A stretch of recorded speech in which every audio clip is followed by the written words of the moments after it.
prend soin comme ça de notre planète aujourd'hui, c'est qu'on est bien sûr sensible à sa fragilité depuis que de grands explorateurs sont partis à la rencontre du monde entier. C'était au 19e siècle avec ces fameuses sociétés géographiques qui ont fait découvrir la Terre et les autres pays, les autres continents au grand public. Parmi ces sociétés géographiques, Loïc Delamornay, vous êtes en direct avec nous de Londres. Loïc, bonjour. Il y a des sociétés géographiques anglaises et américaines parce que les anglo-saxonnes, effectivement, ont remporté quelques succès sur la planète côté exploration.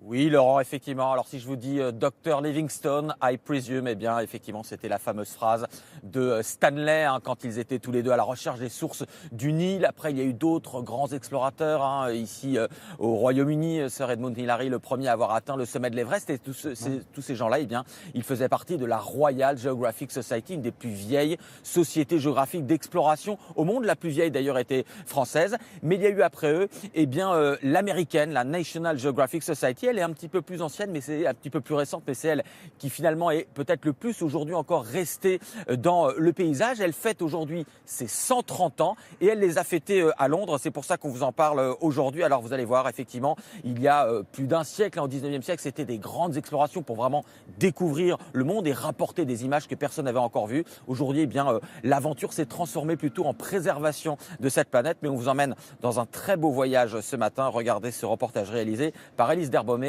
et Laura Calmus. 275 000 hectares, plus de 600 espèces protégées. Le parc national de Bendjari est l'un des derniers espaces sauvages d'Afrique de l'Ouest. Une biodiversité unique, mais menacée que le gouvernement du Bénin tente de sauvegarder.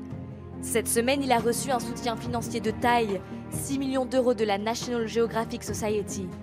À Londres pour présenter un partenariat avec plusieurs ONG africaines. Son directeur scientifique l'assure, le maintien de l'équilibre de la planète doit être un effort collectif. Nous ne pensons pas que National Geographic puisse résoudre seul tous les problèmes. Chaque communauté dans le monde a une solution à apporter. Néanmoins, nous avons toujours besoin de modèles, de héros auxquels s'identifier. Nous ne voulons pas que les seules sources d'inspiration soient des sportifs ou des chanteurs.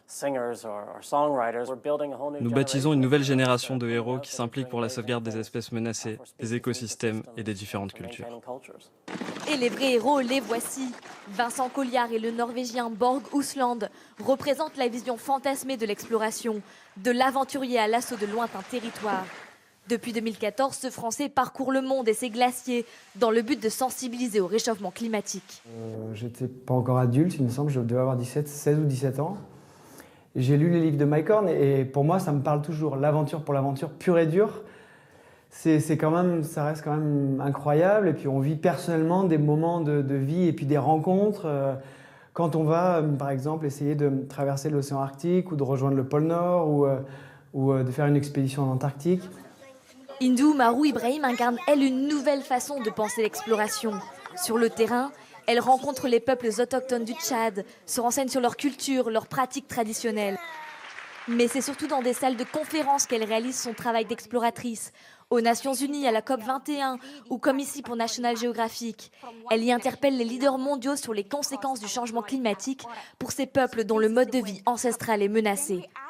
Être exploratrice dans la vie normale, pour moi, c'est un privilège de découvrir, de connaître et de chercher à se poser des questions tous les jours.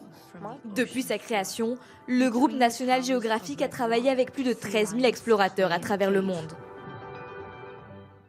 Alors, National Geographic, bien sûr, c'est une mission d'information, des images. Une chaîne de télévision, un magazine, c'est un business, quoi, Loïc.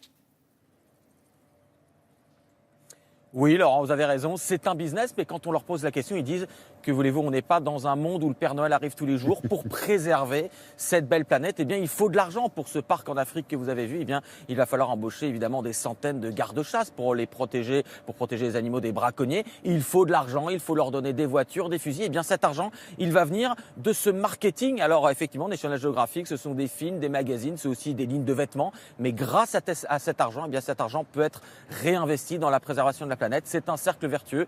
En tout cas, c'est la moins mauvaise manière de le faire qu'on ait trouvé jusqu'à présent. Merci beaucoup Loïc pour toutes ces informations, pour avoir évoqué ce 130e anniversaire de la Société Royale Géographique britannique.